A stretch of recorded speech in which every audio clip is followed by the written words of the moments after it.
The title of this mini podcast is Why I Can't.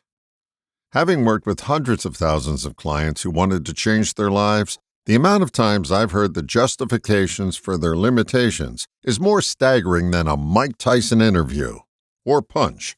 One day, I spoke to a gent who wanted to stop smoking.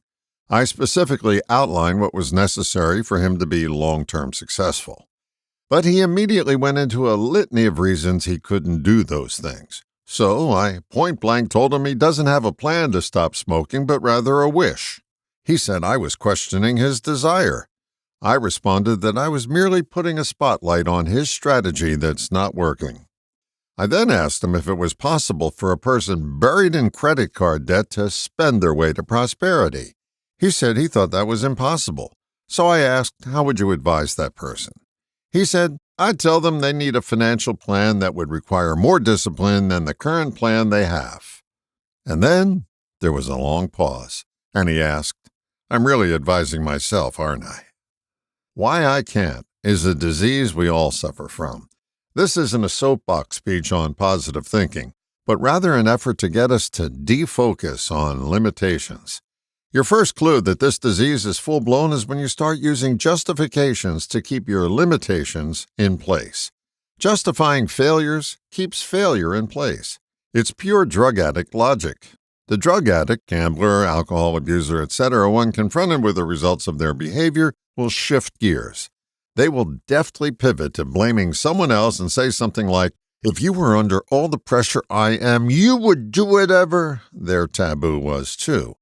Their position shifts to the justification of why I can't. But the why I can't strategy goes well past addictions. It's alive, well, and pervasive in our everyday lives. It's become such a part of our makeup that we don't even recognize it. We argue for our limitations in every area of our lives, and it takes its toll on our peace of mind. Spiritual teacher Eckhart Tolle says, listen to people's stories, and you'll find that they could all be entitled, Why I Cannot Be at Peace Now. Every time we justify a limitation, we postpone our peace. Take a moment today and examine the justifications for your story of why I can't. And notice how they act as the glue of gloom. You can't justify your way to peace any more than you can spend your way to prosperity. As Daniel Quinn brilliantly writes in his book, Ishmael, there is no argument powerful enough to end the argument. The solution then seems to be to suspend the argument so you can focus on finding the peace. All the best, John.